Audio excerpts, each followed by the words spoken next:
भारत खंडे 9 में आपका स्वागत है। आज मैं धर्म का पाखंड विषय लेकर के आपके सामने प्रस्तुत हुआ हूं कि धर्म का पाखंड कैसे होता है। गुरु नानक जी से किसी ने पूछा कि ना तो आप तिलक लगाते हैं और ना ही आप माला पहनते हैं, तो ना तिलक लगाते हैं ना माला पहनते हैं तो आप योगी कैसे हुए। तो गुरु नानक जी ने उत्तर दिया, अंजन माहि निरंजन रहिए, जोर जुगत इवै पाइए। इसका अर्थ होता है कि परमात्मा को आप जब मन में बिठा लें तो योग अपने आप घटित होने लगता है। मन में ही 24 घंटे आठों पहर उस प्रभु का नाम जपाने लगे, आप जपने लगे, अजपा जिसको कहा गया है, तो योग घटित हो जाएगा। तो गुरु नानक जी 24 घंटे आठों पहर उनका मन जो है राम में लगा रहता था, तो उनको माला पहनने की या तिलक लगाने की या किसी आडंबर की जरूरत नहीं थी। और कबीर ने भी कहा कि कबीरा मन निर्मल भया, जैसे गंगा नीर, पाछे पाछे हर फिरे कहत कबीर कबीर। मन जब पवित्रता और निर्मलता को प्राप्त हो जाए गंगा के जल की तरह, तो उस समय निर्मलता के कारण प्रभु पीछे पीछे चलने लगते हैं और वो स्वयं आवाज़ लगाते हैं। अगर आप आगे आगे जा रहे हैं तो स्वयं आवाज़ लगाएंगे कि कहत कबीर कबीर, कि हे कबीर रुको। यदि आप कबीर हो जाओ, मतलब निर्मलता को प्राप्त हो जाओ, तो प्रभु आपके पीछे पीछे चलेंगे, इसमें कोई दो राय नहीं है।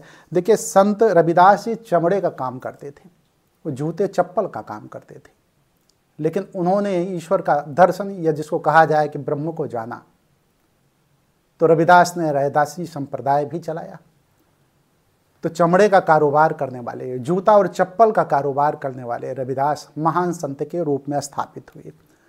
संत नामदेव तो दर्जी का काम करते थे और दर्जी का काम करके उन्होंने ब्रह्म को जाना, उस ईश्वर को जाना, क्योंकि मन उनका निर्मल हो जाता है।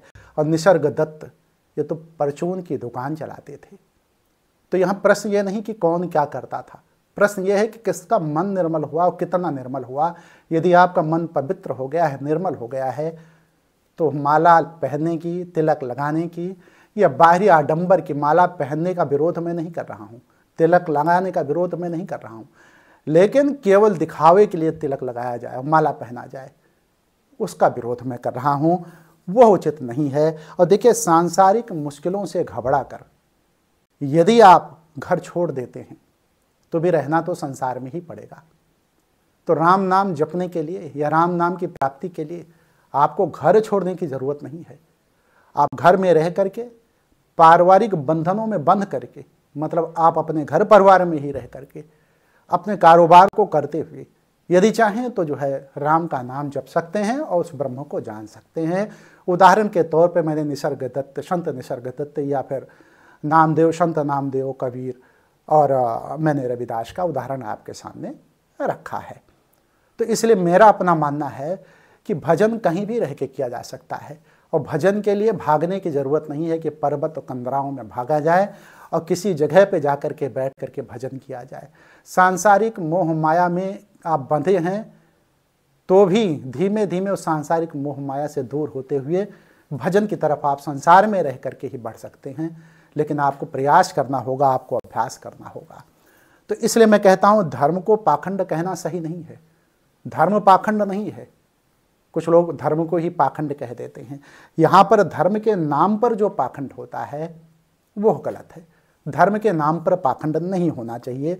देखिए, इसी का एक उदाहरण मैं आपके सामने दे रहा हूँ, शायद उस उदाहरण से बात स्पष्ट हो जाए।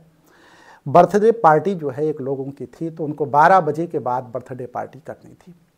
वो सिर्फ इसलिए करनी थी कि उस दिन मंगलवार था और मंगलवार के दिन शराब, मीट, मुर्गा, मछली इसका प्रयोग नहीं करना चाहिए, कहीं ऐसा ना हो कि बजरंगबली नाराज हो जाए। उनसे जब मेरी बात हुई तो उन्होंने बताया कि मैं बर्थडे पार्टी अपनी जो है 12 बजे के बाद शुरू करूँगा। तो उनसे मैंने यही प्रश्न किया कि 12 बजे के बाद यदि आप अपनी बर्थडे पार्टी शुरू करते हो तो उसके बाद भी तो कोई दिन आएगा। आखिर उस दिन जैसे सोमवार है, सोमवार भी तो शिव का दिन है, शुक्रवार माता का दिन है, शनिवार भगवान शनि का दिन है, तो क्या दूसरे देवता नाराज नहीं होंगे? और फिर जब आप 6 दिन पूरी तरीके से मीट, मुर्गा, मछली, शराब का सेवन कर रहे हो, तो केवल एक दिन मंगलवार के दिन क्या भगवान नाराज हो जाएंगे? और एक बात मैं बताऊं, भगवान का कोई दिन नहीं होता है, दिन मानव का होता है। हम तुच्छ मानवों ने अपने लिए दिन का निर्धारण किया है और अपनी सुविधा अनुसार हम तुच्छ मानवों ने भगवान के नाम पर ये कह दिया कि फला दिन यदि आप खाओगे तो फला भगवान नाराज हो जाएंगे, और फला दिन अगर आप खाते हो तो फला भगवान नाराज हो जाएंगे। वास्तव में सारे दिन बराबर होते हैं। ठीक है, अपनी मर्यादा में, मतलब पहले क्या हुआ होगा, कुछ लोगों को ये समझाया गया होगा कि एक दिन छोड़ दो, धीमे धीमे 2 दिन, 3 दिन, 4 दिन, 5 दिन, उसके बाद 7 दिन छोड़ दिया जाएगा। इसलिए प्रथा लागू की गई होगी कि आज मंगलवार छोड़ रहे हैं तो कल बुधवार छोड़ देंगे, परसों बृहस्पतिवार छोड़ देंगे।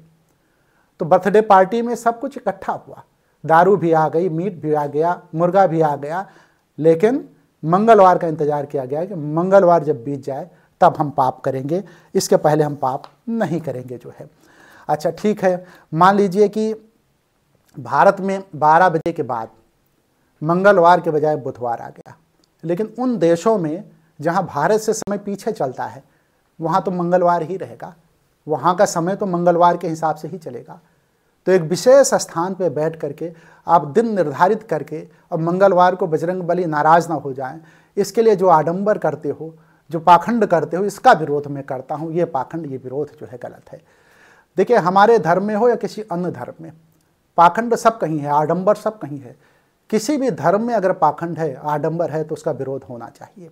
और पाखंड और आडंबर ने ही पूरी दुनिया का और मानव जाति का बड़ा नुकसान किया है, इसमें भी कोई दो राय नहीं है। ब्राह्मण बंगाल का है, वो मछली खाता है और मछली खा करके अपने को पवित्र मानता है, और मछली का मांस खा करके एक तरफ पवित्र मान रहा है, दूसरी तरफ वो मीट नहीं खाता है। यदि वो मीट खा लेगा तो उसका धर्म भ्रष्ट हो जाएगा। मछली का मांस धर्म भ्रष्ट नहीं कर रहा है, लेकिन मीट खाने से उसका धर्म भ्रष्ट हो जा रहा है। एक कट्टर मुस्लिम ने कहा कि गाली तो मैं बहुत अच्छी देता, और इतनी अच्छी गाली देता कि इनकी नानी याद आ जाती, लेकिन अब चूंकि रमजान का महीना शुरू हो गया है तो मैं गाली नहीं दे सकता हूँ। मतलब स्पष्ट है कि 11 महीने तक वो इतनी अच्छी गाली देता रहा होगा कि लोगों की नानी याद आ जाती होगी, लेकिन 1 महीने वो गाली नहीं देगा, इसलिए कि रमजान का महीना आ गया है। 11 महीने आप गाली दोगे और 1 महीने आप गाली नहीं दोगे, पवित्र बने रहोगे, तो ये आडंबर नहीं तो और क्या है, ये ढोंक नहीं तो और क्या है, ढकोसला नहीं तो क्या है, पाखंड नहीं तो क्या है। तो यहाँ प्रश्न हिंदू धर्म का ही नहीं है, प्रश्न सारे धर्मों में है कि आडंबर से भरे पड़े हैं धर्म।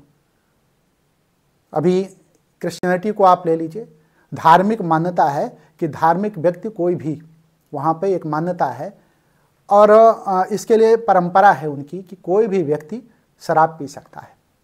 हम तो ये कहते हैं चर्च में लोग शराब पीते, लेकिन अगर हिंदुस्तान के अंदर, मतलब भारत के अंदर कोई व्यक्ति धार्मिक प्रवृत्ति का है और वो शराब जो है बैठ के पी ले, मंदिर मस्जिद की तो बात छोड़िए, किसी जगह पवित्र स्थल की तो बात छोड़िए, तो उस धार्मिक व्यक्ति के ऊपर आक्षेप लग जाएगा, कह रहे वो तो धार्मिक होने का दिखावा करता है, शराब पीता है। लेकिन क्रिश्चियनिटी में शराब पीना पाप नहीं है, लोग शराब पीते हैं। तो देखिए, वस्तु काल स्थिति परिस्थिति के हिसाब से ही धर्म का निर्धारण किया गया है। देखिए, एक उदाहरण मैं और दूंगा। ईसाई परंपराओं में सिखाया और बताया जाता है कि शराब भगवान का दिया हुआ एक तोहफा है, एक उपहार है, जो जीवन को और अधिक प्रसन्न करता है।